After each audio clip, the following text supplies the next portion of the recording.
Para भाइ बहिनीहरूमा मेरो नमस्कार। भाइ बहिनीहरू, अघिल्लो कक्षामा हामीले नाम केलाई भनिन्छ, नाम कति प्रकारका हुन्छन् भन्ने बारेमा छलफल गरिसकेका छौँ। पक्कै पनि हजुरहरूले आफ्नो पुस्तकमा भएका अभ्यासहरू गरिसक्नु भएको छ।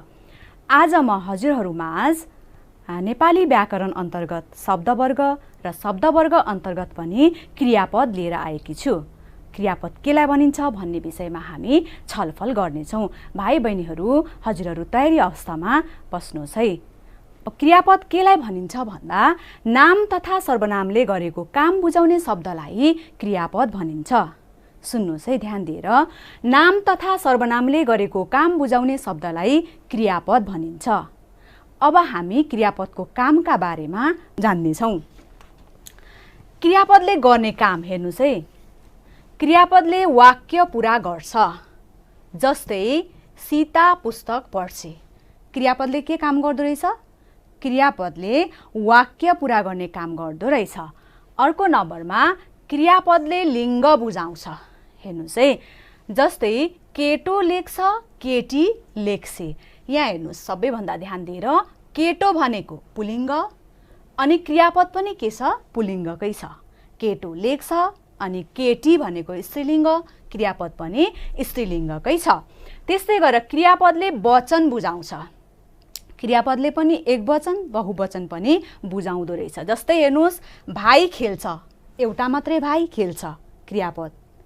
क्रियापदले काल बुझाउँछ। जस्तै पानी पर्छ, पानी पर्यो, पानी पर्नेछ। वर्तमान कालको क्रिया, भूतकालको क्रिया र भविष्यकालको क्रियापद आयो। त्यस्तै गरेर क्रियापदले सामान्य, अज्ञात, इच्छा तथा सम्भावना आदि पक्ष र भावलाई पनि बुझाउँछ। हेर्नुहोस् है, जस्तै तँ खान्छस्, सामान्य भयो, तँ खा अज्ञात भयो, तैँले खाइस् इच्छा भयो, तँ खालास् सम्भावना भयो।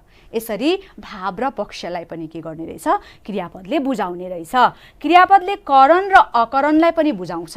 हेर्नुहोस् है, हरि सुत्छ अनि हरि सुत्दैन। यसरी क्रियापदका के रहेछन् त? थुप्रै कार्यहरू रहेछन्। क्रियापदको वर्गीकरण विभिन्न आधारमा गरिन्छ, जसमध्ये केही निम्नलिखित छन्। हेर्नुहोस् है, क्रियापदलाई विभिन्न आधारमा वर्गीकरण गरिँदो रहेछ। आज हामीले पढ्ने भनेको, तपाईँहरूलाई चाहिने भनेको चाहिँ दुई प्रकारका बारेमा हामी पढ्नेछौँ। एकमा सकर्मक क्रिया र अकर्मक क्रिया। धेरै सजिलो छ भाइ बहिनीहरू, ध्यान दिएर सुन्नुहोस् है। कर्म लिने क्रियालाई सकर्मक क्रिया भनिन्छ। जुन क्रियाले चाहिँ कर्म लिन्छ त्यसलाई चाहिँ के भनिन्छ त? सकर्मक क्रिया। अब कसरी थाहा पाउने त सकर्मक क्रिया? हामीले के र कसलाई भने प्रश्न गर्दा कर्म आयो भने त्यो सकर्मक हुन्छ। कर्म लिने क्रियालाई सकर्मक क्रिया भनिन्छ त भन्यौँ, तर वाक्यमा हामीले कसरी थाहा पाउने त? हेर्नुहोस्, के र कसलाई भने प्रश्न गर्दा कर्म आयो भने त्यो के हुन्छ त? सकर्मक हुन्छ। हेर्नुहोस् है, जस्तै म एउटा वाक्य लेख्छु, हजुरहरूले कर्ता, कर्म र क्रियापद छुट्याउन जान्नुपर्ने हुन्छ। जस्तै वाक्यमा मैले दिएँ हजुरहरूलाई सुनिता। हेर्नुहोस् है, सुनिता फुटबल खेल्छे।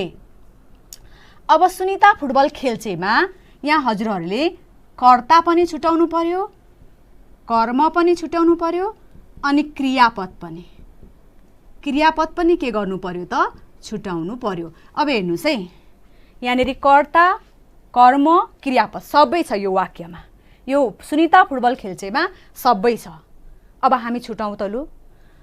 के र कसलाई भने प्रश्न गर्दा उत्तर आउँछ भने त्यो के हो त? सकर्मक हो। हेर्नुहोस् है, कर्ता सुनिता भयो, कर्ता। त्यस्तै गरेर कर्म के भयो त? फुटबल भयो। अनि त्यस्तै गरेर क्रियापद चाहिँ के त? खेल्छे। यसरी हामीले छुट्याउन सक्छौँ। त्यसै गरेर अर्को सिकारीले चरो मार्यो। यो पनि सजिलो छ। यहाँ हेर्नुहोस् है भाइ बहिनीहरू, सुनिता के खेल्छे? के भन्दा प्रश्नमा उत्तर आयो कि आएन? कर्म आयो कि आएन? त्यसो भए के हो त? यो सकर्मक क्रिया हो। सुनिता फुटबल खेल्छे। सुनिता के खेल्छे? सुनिता फुटबल खेल्छे। त्यस्तै सिकारीले चरो मार्यो। सिकारीले के मार्यो? सिकारीले, यो कर्ता भयो सिकारी, सिकारी के भयो? कर्ता भयो। त्यस्तै गरेर कर्ममा चरो भयो। त्यस्तै गरेर क्रियापदमा के भयो? क्रियापदमा मार्यो। सिकारीले चरो मार्यो। यसरी चाहिँ हामी के गर्छौँ त? कर्म, कर्ता, कर्म र क्रियापद छुट्याउँछौँ भाइ बहिनीहरू।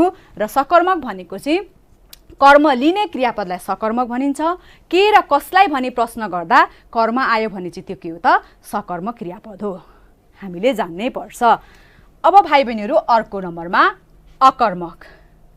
अघि कर्म लिने सकर्मक भन्यौँ, अब कर्म नलिने क्रियापदलाई चाहिँ के भनिन्छ त? अकर्मक भनिन्छ। यसमा चाहिँ के हुन्छ भने के र कसलाई भनी प्रश्न गर्दा उत्तरमा कर्म आएन भने त्यो अकर्मक क्रिया हुन्छ।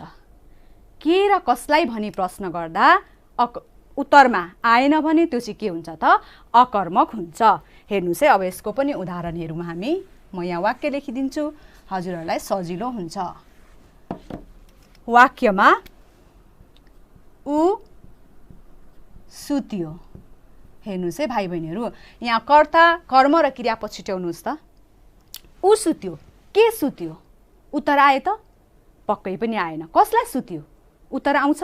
आएन। त्यसै कारणले गर्दा यो के हो त? अकर्मक क्रिया हो। यहाँनिर कर्तामा ऊ छ, कर्म अनि क्रियापद। हेर्नुहोस् है, कर्तामा ऊ आयो, क्रियापदमा सुत्यो, ऊ सुत्यो।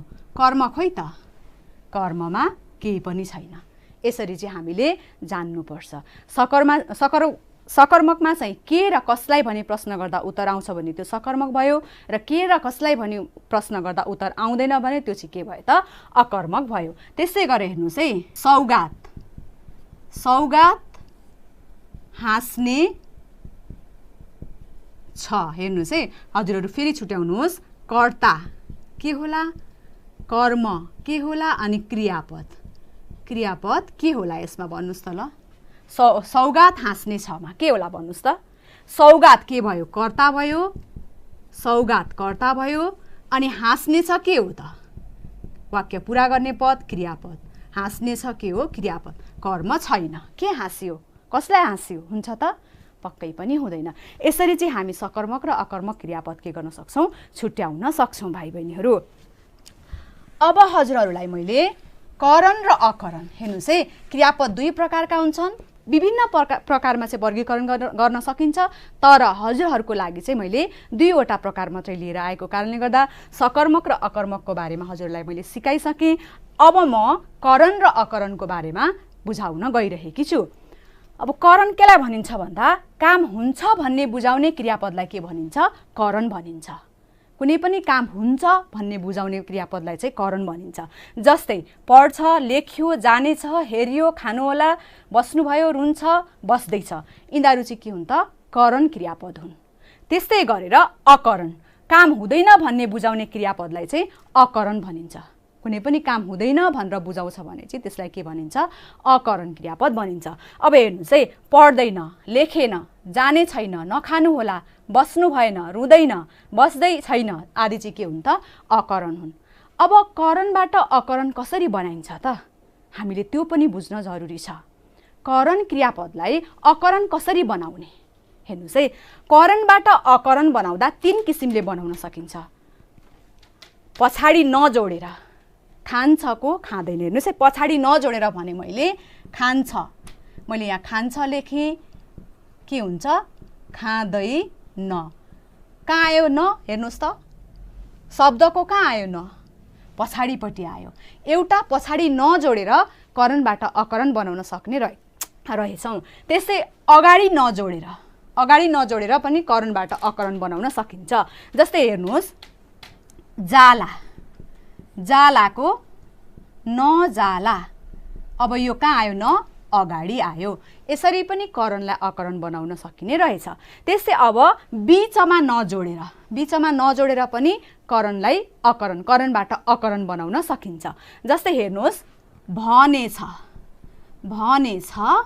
अनि अकरणमा भनेन छ, न कहाँ आयो त? हेर्नुहोस् त, बीचमा आयो, भनेन छ। करणबाट अकरण बनाउन तीन किसिमबाट बनाउन सकिन्छ। करणबाट अकरण तीन किसिममा बनाउन सकिन्छ। अगाडि नथपेर, पछाडि नथपेर र बीचमा नथपेर के गर्न सकिँदो रहेछ, बनाउन सकिँदो रहेछ। हामीले बुझ्नै पर्छ यो चाहिँ। अब भाइ बहिनीहरूलाई म अभ्यासतर्फ लाँदैछु। क्रियापद भनेको के हो? वाक्य पुरा गर्ने पदलाई क्रियापद भनिन्छ, अथवा नाम वा सर्वनामले गरेको काम बुझाउने शब्दलाई चाहिँ के भनिन्छ? क्रियापद भनिन्छ। अब हजुरहरूलाई म अभ्यासतर्फ लाँदैछु। अभ्यासबाट हामी सबैभन्दा छिटो बुझ्न सक्छौँ।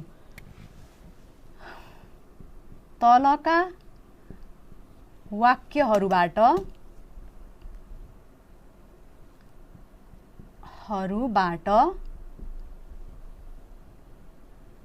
क्रियापद छानेर लेख्नुहोस्। हेर्नुहोस् है भाइ बहिनीहरू, म यहाँ वाक्य दिन्छु, हजुरहरूले क्रियापद छानेर लेख्ने।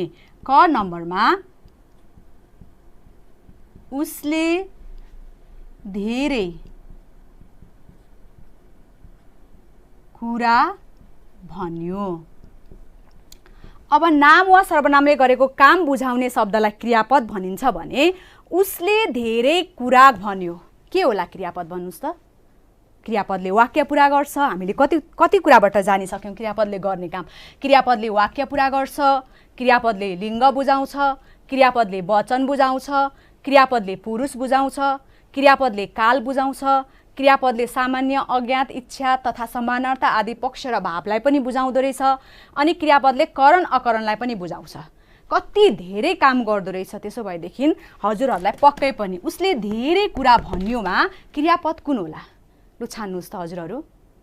मलाई त आइसक्यो, पक्कै पनि भाइ बहिनीहरूलाई पनि आइसक्यो। भन्यो चाहिँ के हो त? क्रियापद। यसले वाक्य पुरा गरेको छ, त्यही भएर चाहिँ भन्यो चाहिँ के हो त? क्रियापद हो। वाक्यलाई के गरेको छ? पुरा गरेको छ। त्यसै कारणले गर्दा ख नम्बरमा हेर्नुहोस् है,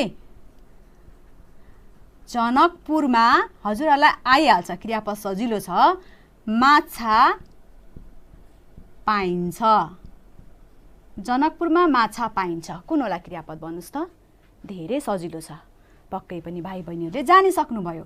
पाइन्छ चाहिँ के हो त? क्रियापद हो। वाक्य पुरा गर्यो नि त पाइन्छले। जनकपुरमा माछा पाइन्छ। त्यसै गरेर अर्को नम्बरमा, ग नम्बरमा सिन्धुली, सिन्धुलीमा के पाइन्छ होला? जुनार फले। सिन्धुलीमा जुनार फले के हो क्रियापद भन्नुहोस् त? ल पक्कै पनि भाइ बहिनीहरूले जानिसक्नुभयो। फले चाहिँ के हो त? क्रियापद हो। त्यस्तै गरेर ख नम्बरमा दाङमा धेरै तोरी फल्छ। दाङमा धेरै तोरी फल्छ के होला क्रियापद? हेर्नुहोस् त, पक्कै पनि भाइ बहिनीहरूलाई आइसक्यो। फल्छ चाहिँ के हो त? क्रियापद हो। त्यस्तै गरेर अर्को ङ नम्बरमा ऊ धमाधम खाँदै छ। अब हजुरहरूको बानी कस्तो हुन्छ? वाक्य पुरा गर्ने पद क्रियापद भनेको छु मैले, अनि हजुरहरू हतार हतार परीक्षामा सोधेको बेला 6 मा गोलो घेरा लगाइदिनुहुन्छ अनि सकिदिनुहुन्छ। के हुन्छ अनि? त्यो गल्ती हुन्छ। अब यहाँ चाहिँ के छ भने ऊ धमाधम खाँदैछ, दुईटालाई नै हामीले के गर्नु पर्यो? लिनु पर्यो। ऊ धमाधम खाँदैछ, खाँदैछले चाहिँ के गर्यो? वाक्य पुरा गर्यो। यसरी भाइ बहिनीहरू वाक्य पुरा गर्ने पद, नाम वा सर्वनामको काम बुझाउने शब्दलाई के भनिन्दो रहेछ त? क्रियापद भनिन्दो रहेछ। अनि हजुरहरूले क्रियापदले गर्ने काम चाहिँ जान्नै पर्छ। नजानिकन वाक्य पुरा भएको छ कि छैन भन्ने कुरा हामीलाई थाहा हुँदैन।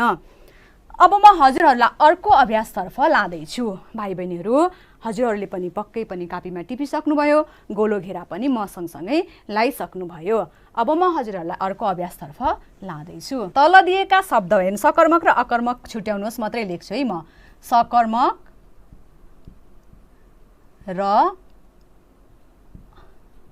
अकर्मक छुट्याउनुहोस्।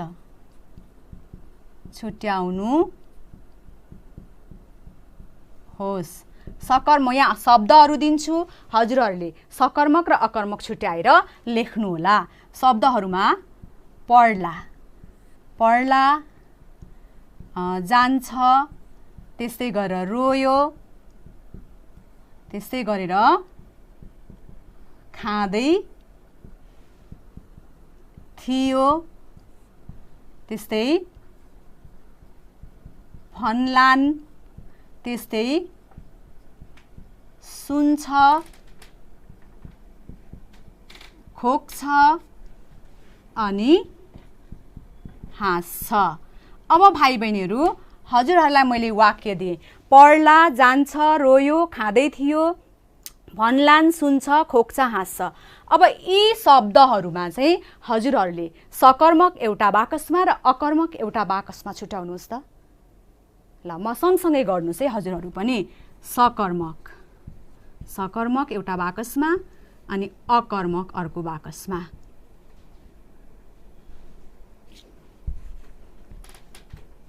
अकर्मक अर्को बाकसमा।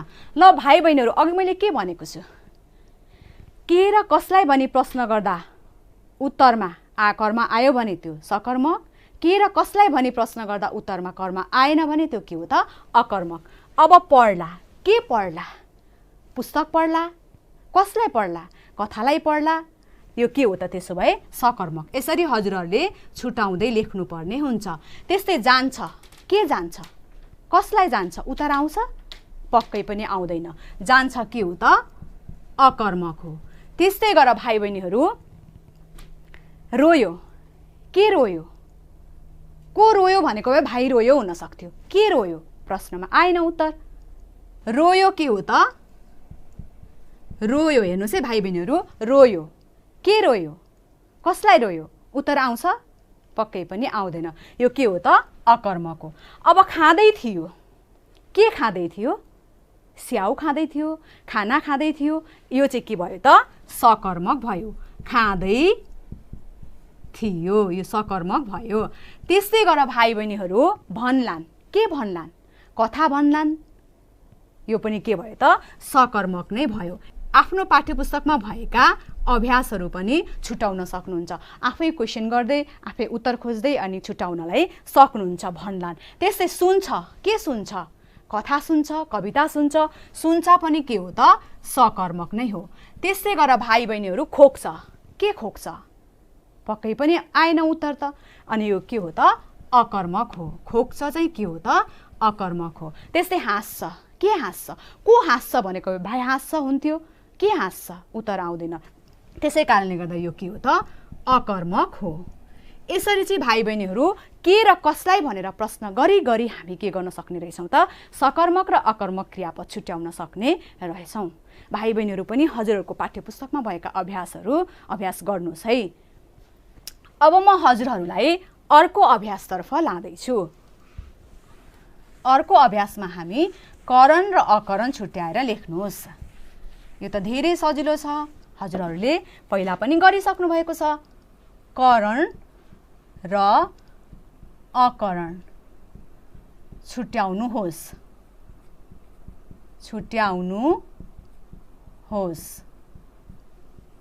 करण र अकरण छुट्याउनुहोस्। भाइ बहिनीहरू म यहाँ शब्द लेखिदिन्छु। शब्दमा रहेको छ बस्यो, एउटा बस्यो, अर्को बसेन। त्यस्तै गरेर देख्छ, अनि रुने छैन, देख्छ, रुने छैन। त्यस्तै गरेर भाइ बहिनीहरू लेखौँला, त्यस्तै गरेर नजाला, त्यस्तै गरेर अर्को आउला अनि हेर्यो, हेरेन, खसेन। अब यहाँ हेर्नुहोस् भाइ बहिनीहरू, मैले करण अकरण दुईटै शब्दहरू लेखिदिएको छु। बस्यो, बसेन, देख्छ, रुने छैन, लेखौँला, नजाला, आउला, हेर्यो, हेरेन, खसेन, यी शब्दहरू छन् भाइ बहिनीहरू, मैले यहाँ लेखिदिएको छु। अब करणबाट अकरण बनाउने 3 किसिमका प्रकारहरू त हजुरहरूले जानिसक्नु भएको छ। अगाडि नथपेर, पछाडि न थपेर बीचमा न थपेर के बनाइन सकिन्छ, करणलाई अकरण बनाइन सकिन्छ। करण भनेको के हो त? हो वा हुन्छ भन्ने बुझाउनेलाई करण भनिन्छ अनि होइन वा हुँदैन भन्ने बुझाउनेलाई अकरण भनिन्छ। अब हामी करण र अकरण सजिलैसँग के गर्न सक्छौँ त? छुटाउन सक्छौँ। हजुरहरू पनि गर्दै जानुहोस् है। करण अनि अर्को बाकसमा अकरण।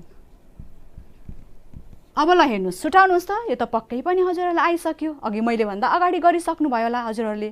ल हेर्नुहोस् है, बस्यो के हो त? बस्ने काम गर्यो नि त उसले, के हो त? यो करण हो। के हो? करण हो। त्यसै गरेर बसेन, कसरी बसेन? अकरण भयो, किनभने यहाँ न आएको छ। न कहाँ आएको छ? अन्तिममा आएको छ। त्यसै कारणले गर्दा यो बसेन चाहिँ के हो त? अकरण हो। होइन भन्ने पनि बुझायो नि त बसेनले। त्यसै कारणले गर्दा यो के भयो त? अकरण भयो। त्यस्तै देख्छ, देख्छ के हो? करण हो। त्यसै गरेर भाइ बहिनी रुने छैन के होला भन्नुहोस् त ल? करण हो कि अकरण हो? रुने छैन पक्कै पनि अकरण हो, रुने छैन। त्यसै गरेर भाइ बहिनीहरू लेखौँला, लेखौँला के हो भन्नुहोस् त? लेख्ने काम गर्ने हो। त्यसै कारणले गर्दा हुन्छ भन्ने आउँछ। लेखौँला के हो त? करण हो। लेखौँला। त्यसै गरेर नजाला, नजाला। अब करणलाई अकरण बनाउँदा न चाहिँ कहाँ आयो भन्नुहोस् त? सुरुमा आएको छ। नजालाले हुँदैन भन्ने काम बुझायो। त्यसै कारणले गर्दा नजाला चाहिँ के हो त? अकरण हो। त्यसै गरेर भाइ बहिनीहरू आउला, हुन्छ भन्ने बुझायो। आउला के हो त? करण। आउला। त्यसै गरेर हेर्यो, हेर्यो पनि के हो त?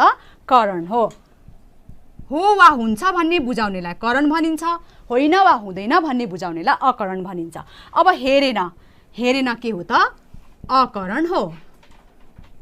त्यसै गरेर खसेन, खसेन पनि के हो त? अकरण नै हो। खसेन पनि अकरण नै हो। करणबाट अकरण बनाउँदा सुरुमा नथपेर बीचमा नथपेर पछाडि नथपेर बनाइन्छ भनेर मैले हजुरहरूलाई अघि नै भनिसकेको छु। अब यी शब्दहरूमा हामीले करण र अकरण पनि छुटाउन जान्ने भइसक्यौँ। सकर्मक अकर्मक पनि जान्ने भयौँ, करण र अकरण पनि हामी जान्ने भइसक्यौँ। भाइ बहिनीहरू यसरी नै हजुरहरू पनि आफ्नो पाठ्यपुस्तकमा भएको अभ्यास गर्दै जानुहोस्।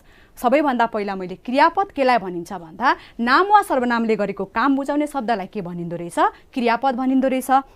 अनि क्रियापदले लिङ्ग पनि बुझाउँदो रहेछ, क्रियापदले वाक्य पनि पुरा गर्दो रहेछ, क्रियापदले वचन पनि बुझाउँदो रहेछ, क्रियापदले भाव र पक्षलाई पनि बुझाउँदो रहेछ, अनि क्रियापदले काल पनि बुझाउँदो रहेछ, क्रियापदले पुरुष पनि बुझाउँदो रहेछ भन्ने कुरा हामीलाई थाहा भइसक्यो भाइ बहिनीहरू। अनि क्रियापदको वर्गीकरण विभिन्न आधारमा गरिन्छ, तर हजुरहरूको लागि चाहिँ मैले दुई प्रकार लिएर आएको थिएँ, सकर्मक क्रिया, अकर्मक क्रिया। कर्म लिने क्रियापदलाई सकर्मक भनिन्दो रहेछ। के र कसलाई भनेर प्रश्न गर्दा कर्म आयो भने त्यो सकर्मक हुन्छ र कर्म नलिने क्रियालाई चाहिँ अकर्मक भनिन्दो रहेछ। के र कसलाई भनेर प्रश्न गर्दा उत्तरमा कर्म आएन भने त्यो चाहिँ के हो त? अकर्मक हो। त्यस्तै करण र अकरणको बारेमा त हजुरहरूलाई धेरै जानकारी भइसकेको छ। ल भाइ बहिनीहरू आजलाई यति नै, फेरि अर्को कक्षामा भेट हुने नै छु। त्यति दिनसम्मका लागि मलाई बिदा दिनुहोस्। धन्यवाद।